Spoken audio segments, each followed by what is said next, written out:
বিএনপির নির্বাচন পরিচালনা কমিটি গঠন নেতৃত্বে যারা শুক্রবার খালেদা জিয়ার জন্য বিএনপির দোয়া মাহফিল। খালেদা জিয়ার সমাধিতে শ্রদ্ধা জানাতে ঢল। পুরো বাংলাদেশই আমার পরিবার হয়ে উঠেছে, তারেক রহমান। এনসিপি নেতাদের যত সম্পদ।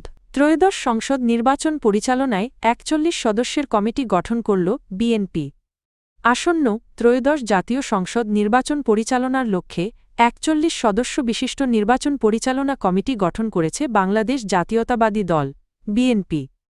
বৃহস্পতিবার ১ জানুয়ারি দলের সিনিয়র যুগ্ম মহাসচিব অ্যাডভোকেট রুহুল কবির রিজভীর স্বাক্ষরিত এক বিবৃতিতে এ তথ্য জানানো হয়। কমিটির চেয়ারম্যান করা হয়েছে বিএনপির স্থায়ী কমিটির সদস্য নজরুল ইসলাম খানকে। সদস্য সচিবের দায়িত্ব পেয়েছেন সিনিয়র যুগ্ম মহাসচিব অ্যাডভোকেট রুহুল কবির রিজভী। কমিটির ভাইস চেয়ারম্যান হিসেবে দায়িত্ব পালন করবেন বেগম সেলিমা রহমান ও শামসুজ্জামান দুদু।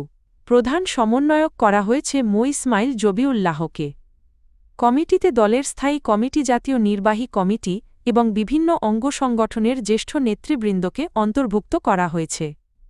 বিএনপির পক্ষ থেকে সংশ্লিষ্ট সকলকে নির্বাচন পরিচালনা কমিটির কার্যক্রমে সর্বাত্মক সহযোগিতা করার অনুরোধ জানানো হয়েছে।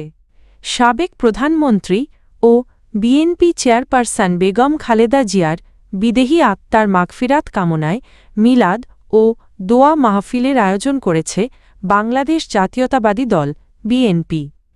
শুক্রবার বাদ আসর রাজধানীর গুলশানের আজাদ মসজিদে এই মিলাদ ও দোয়া মাহফিল অনুষ্ঠিত হবে।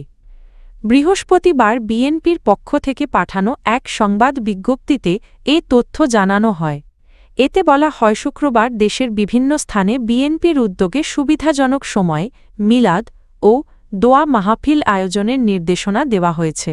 পাশাপাশি দলের সব পর্যায়ের নেতা, কর্মী ও শুভাকাঙ্ক্ষীদের এসব অনুষ্ঠানে অংশগ্রহণের আহ্বান জানানো হয়েছে। এদিকে ধর্ম বিষয়ক মন্ত্রণালয়ের অধীন ইসলামিক ফাউন্ডেশনও শুক্রবার বেগম খালেদা জিয়ার রুহের মাগফিরাত কামনায় দেশের সব মসজিদে বিশেষ দোয়ার আয়োজনের আহ্বান জানিয়েছে।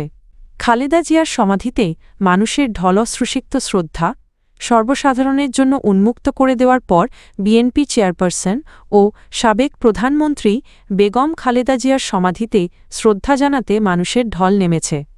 দলীয় নেতা, কর্মীসহ হাজার হাজার মানুষ জিয়া উদ্যানে তাঁর কবর জিয়ারত করেন। শ্রদ্ধা জানাতে আসা মানুষ কোরআন তেলাওয়াত, দোয়া মোনাজাত ও পুষ্পস্তবক অর্পণ করেন।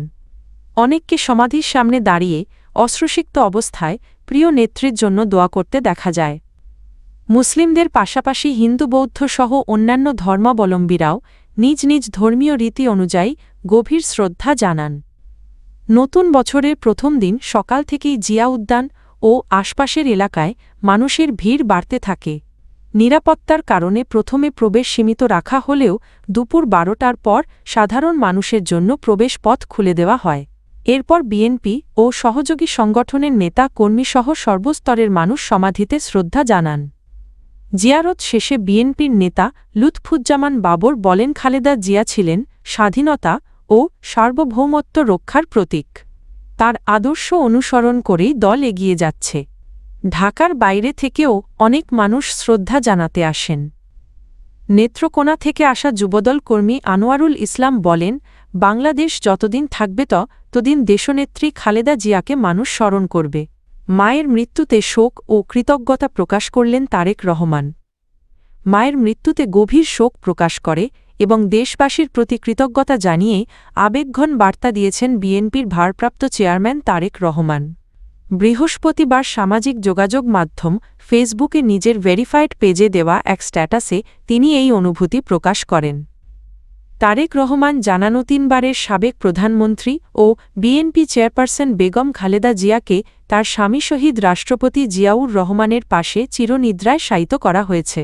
তিনি বলেন, মায়ের অনুপস্থিতির শূন্যতা ভাষায় প্রকাশ করার মতো নয়। শোকের এই সময় দেশবাসীর ভালোবাসা ও উপস্থিতি তাকে একাকিত্বে ভুগতে দেয়নি উল্লেখ করে তারেক রহমান বলেন, লক্ষ লক্ষ মানুষের সম্মান, শ্রদ্ধা ও সহমর্মিতায় তিনি গভীরভাবে আবেগাপ্লুত। তিনি বলেন খালেদা জিয়া কেবল তাঁর মা নন, অনেক দিক থেকে তিনি ছিলেন জাতির মা। স্ট্যাটাসে তিনি জানান দক্ষিণ এশিয়ার বিভিন্ন দেশের প্রতিনিধি ও আন্তর্জাতিক কূটনীতিকদের উপস্থিতি পরিবারকে বিশেষভাবে স্পর্শ করেছে। পাশাপাশি যেসব দেশ সমবেদনা জানিয়েছে তাদের প্রতিও কৃতজ্ঞতা প্রকাশ করেন তিনি। পরিবারের প্রয়াত সদস্যদের স্মরণ করে তারেক রহমান বলেন, বাবা শহীদ জিয়াউর রহমান ও ভাই আরাফাত রহমান কোকোর স্মৃতি এই সময়ে বিশেষভাবে অনুভূত হচ্ছে। বার্তার শেষাংশে তারেক রহমান বলেন, বেগম খালেদা জিয়া সারা জীবন মানুষের সেবায় নিয়োজিত ছিলেন। সেই উত্তরাধিকার ও দায়িত্ব তিনি গভীরভাবে অনুভব করছেন এবং মায়ের অসমাপ্ত পথচলা এগিয়ে নেওয়ার অঙ্গীকার করেন। সবশেষে তিনি দেশবাসীর কাছে দোয়া কামনা করেন এবং বেগম খালেদা জিয়ার রুহের মাগফিরাত প্রার্থনা করেন। প্রথম নির্বাচনে এনসিপি প্রার্থীদের হলফনামায় উঠে এল উল্লেখযোগ্য সম্পদের তথ্য। দল গঠনের ১ বছরের মধ্যে প্রথমবার জাতীয় সংসদ নির্বাচনে অংশ নিতে যাওয়া জাতীয় নাগরিক পার্টির এনসিপি একাধিক প্রার্থীর হলফনামায় উল্লেখযোগ্য পরিমাণ সম্পদের তথ্য উঠে এসেছে। অনেক প্রার্থীর শিক্ষাজীবন শেষ হয়েছে মাত্র ১ থেকে ২ বছর আগে হলেও তাদের ঘোষিত সম্পদের পরিমাণ নজর কেড়েছে। নির্বাচন কমিশনের ওয়েবসাইটে প্রকাশিত হলফনামা অনুযায়ী এনসিপির আহ্বায়ক নাহিদ ইসলাম নিজেকে পরামর্শক পরিচয় দিয়ে ৩২ লাখ টাকার বেশি সম্পদের বিবরণ দিয়েছেন। তার কোনো স্থাবর সম্পদ নেই, তবে ব্যাংক ঋণ রয়েছে ৩ লাখ টাকা। তিনি বছরে আয় দেখিয়েছেন ১৬ লাখ টাকা। দলের মুখ্য সমন্বয়ক হান্নান মাসুদের ঘোষিত সম্পদের পরিমাণ তার বাবার সম্পদের তুলনায় প্রায় ১৮ গুণ বেশি। তিনি নিজেকে ব্যবসায়ী পরিচয় দিয়েছেন এবং নগদ ৩৫ লাখ টাকার মালিকানা দেখিয়েছেন। দক্ষিণাঞ্চলের মুখ্য সংগঠক হাসনাত আবদুল্লাহ ৫০ লাখ টাকার সম্পদের হিসাব দিয়েছেন। তার ব্যাংকে ২৬ লাখ টাকার স্বর্ণ এবং হাতে রয়েছে ১৩.৫ লাখ টাকা নগদ। অন্যদিকে উত্তরাঞ্চলীয় মুখ্য সংগঠক সার্জিস আলম হলফনামায় ৩৫ লাখ টাকার বেশি সম্পদের তথ্য দিয়েছেন। এনসিপির সদস্য সচিব আক্তার হোসেন, মুখ্য সমন্বয়ক নাসিরুদ্দিন পাটোয়ারি ও একাধিক আঞ্চলিক সংগঠকের হলফনামাতেও নগদ অর্থ, স্বর্ণালঙ্কার ও ব্যাংক জমার তথ্য উঠে এসেছে। সিলেট অঞ্চলের প্রার্থীদের মধ্যে একজন কোটিপতি প্রার্থী রয়েছেন, যার দেশে ও বিদেশে উল্লেখযোগ্য সম্পদ ও আয়ের উৎস রয়েছে। অন্যদিকে কিছু প্রার্থীর সম্পদ তুলনামূলকভাবে কম হলেও তারা উচ্চশিক্ষিত এবং পেশাগতভাবে যুক্তরাজ্য ও যুক্তরাষ্ট্রে কাজের অভিজ্ঞতার কথা জানিয়েছেন। আইন অনুযায়ী মনোনয়নপত্রের সঙ্গে দাখিল করা হলফনামায় দেওয়া তথ্য অসত্য প্রমাণিত হলে নির্বাচনের পরও প্রার্থীর সংসদ সদস্য পদ বাতিলের বিধান রয়েছে।